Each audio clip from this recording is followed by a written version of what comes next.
Hey,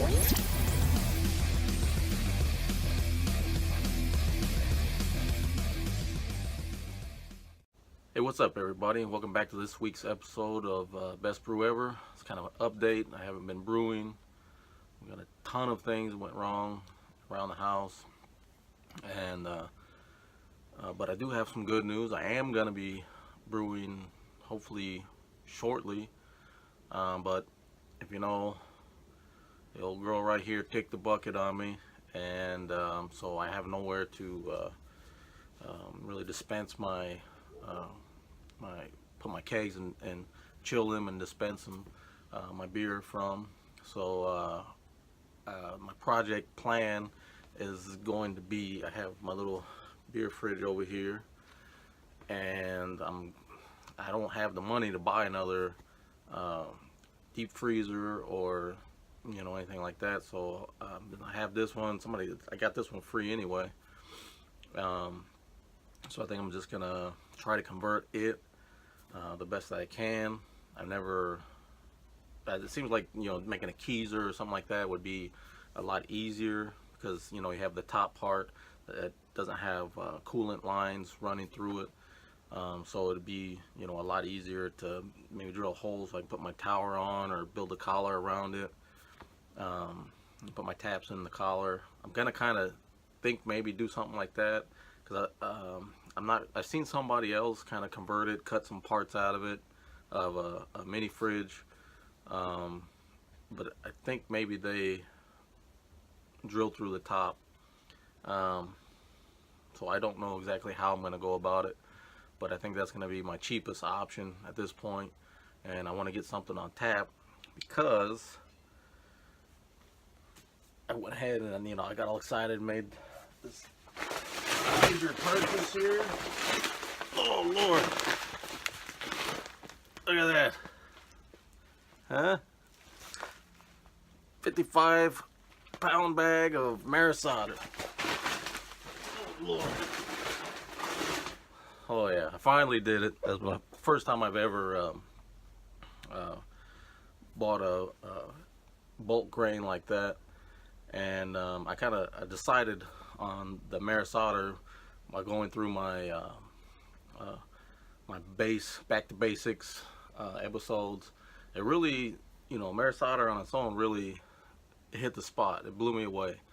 I'm sure I've had it on its own through many different beers, but with the California lager yeast, or California common or whatever, it has such a wide variety of temperatures and gives you different characteristics. And so I think that's what I'm going to go with. That's what I did with the back to basics kind of benchmark for all the base malts. I used that yeast, and I think I'm going to continue with that. I think that's going to be my kind of beer that I keep on tap.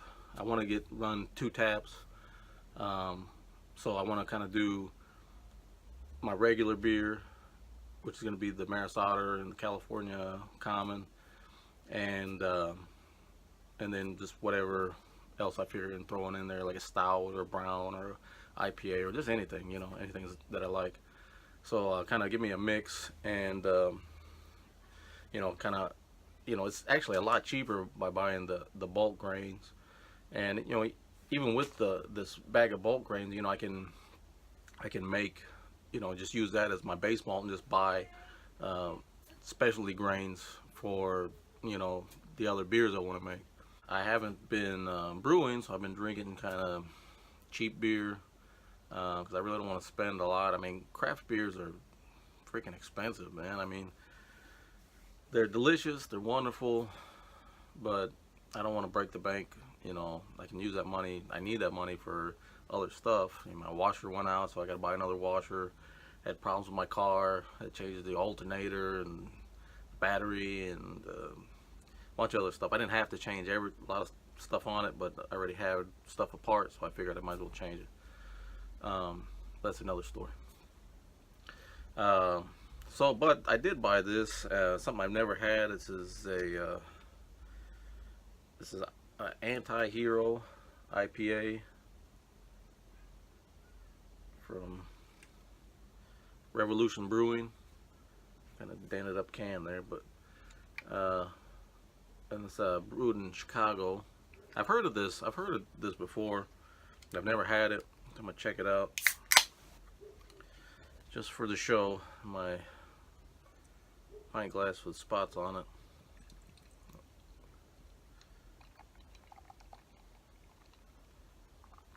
Nice color.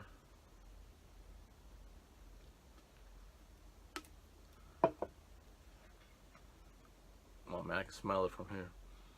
Oh man, really, I haven't had an IPA in a long time, man. Oh God, that smells so good.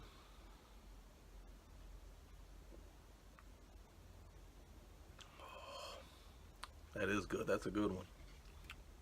If you like hoppy beers, IPAs, that's one to get if you can get your hands on. That's get that.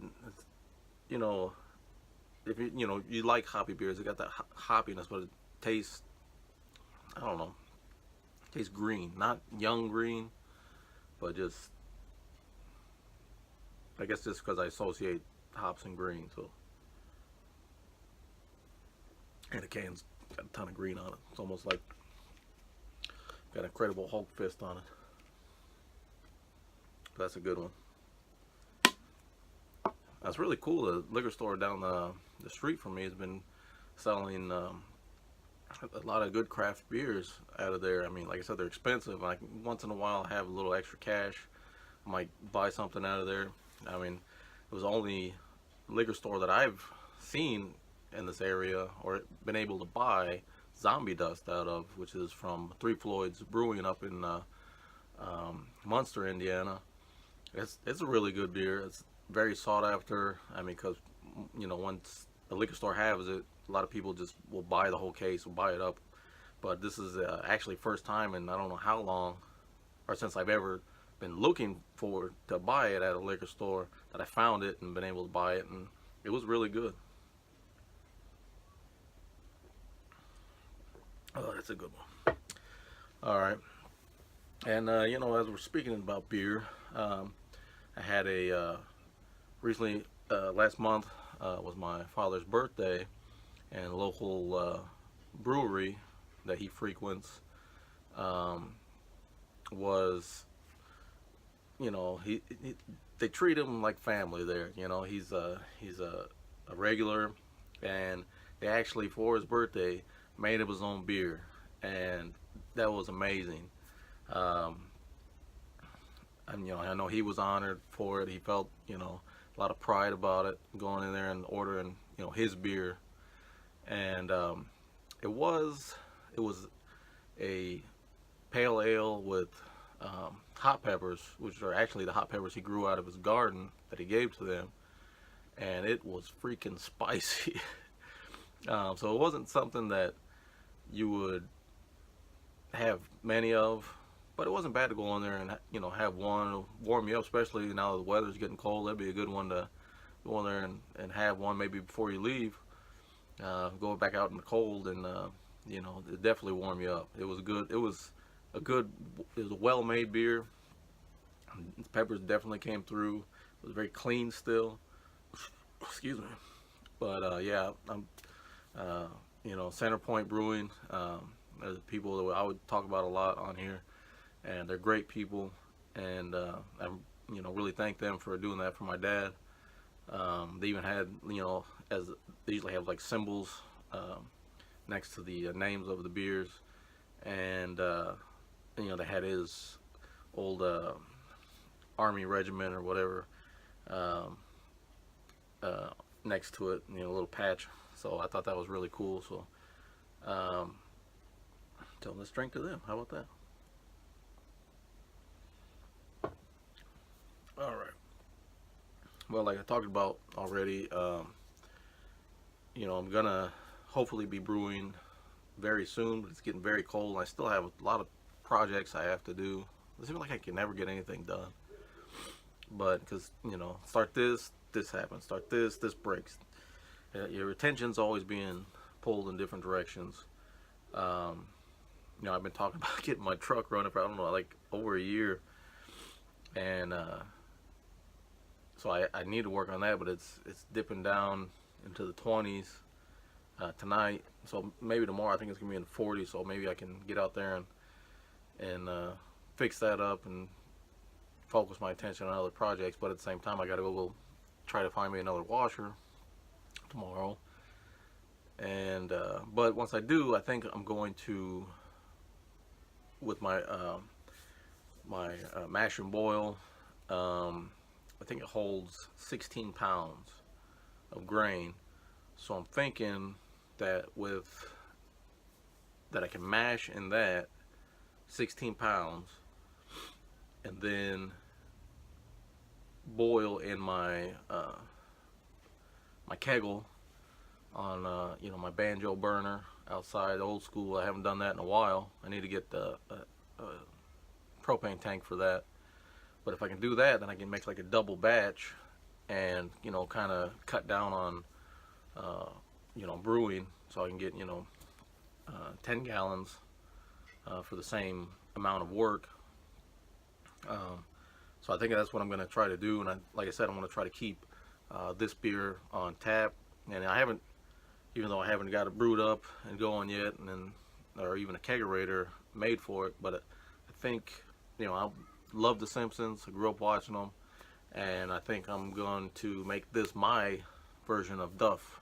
So this is going to be my Duff beer. I'm going to have that always on tap, even though in Florida, the Universal Studios, there's a brewery who does make, I guess it's officially licensed Duff beer.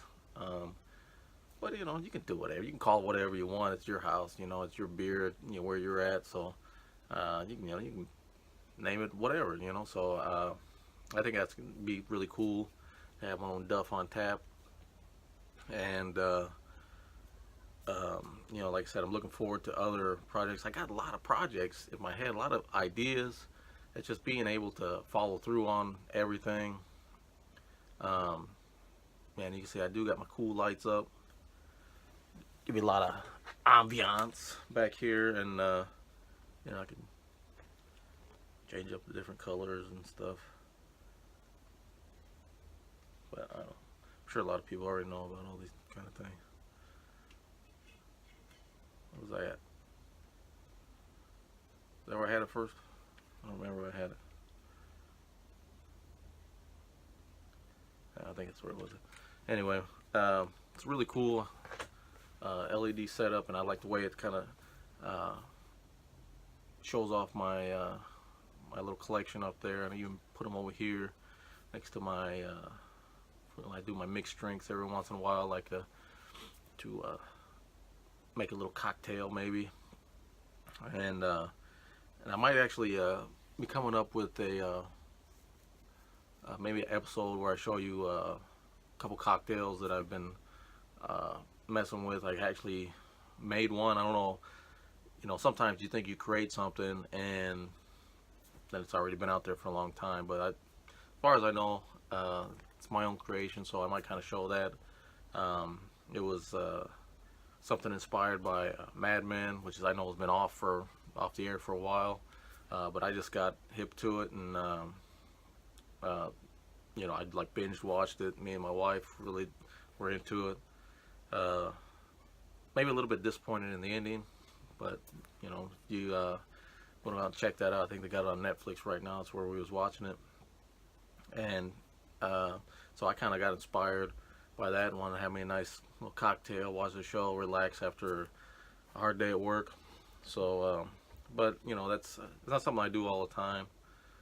Just kind of like a once in a while thing anymore. But I really don't. I think I covered it pretty quickly. I don't know. That seems like about everything I was going to cover in this show. So, like I said, I'm not giving up on the show. I know it's been a while since I brewed, but if you watch other aspects of the show, I put a couple other things on here. You know, my farewell to the kegerator, couple things for Halloweeny type stuff, and we're looking, to the future. Got Thanksgiving coming up, the holidays, so hopefully I can get something else on here. I'd like to do some more um, Our Crazy Kitchen. But my daughter's kind of not really into it, so I'm not gonna push her. But I might just go ahead and make some couple meals, couple recipes on my own. This all depends on what I can get time for and what I'm really inspired by at the moment. So I really appreciate the new subscribers. You guys know who you are. It's wonderful having new people subscribe to my channel. That makes me feel great. And we're still a small channel. I'm still a small channel, and I'm looking forward to keep growing, keep building this channel, building. I kind of my whole mindset. Maybe not coming into it, but I thought of after the fact was I kind of wanted to do it like my own channel. I mean, they call it a channel, but most channels are just about one topic. So I kind of wanted to make it like my own TV channel where you can, I got different programs. So I kind of want to do, I'm really a weird guy, I guess. I like so many different things, and so I'm gonna kind of dive into a little bit of everything, and hopefully throughout the years I can build a library, and people can come in and be able to get a kind of one-stop shop type of thing. Like you don't have to keep going to all these different channels. You can stay here and just go down and find something you like. So that's kind of what this whole thing's about for me right now. So I appreciate it. This one's to all you out there who's been watching. Please, how they say, like, subscribe, comment, share, click the bell. You know how it is.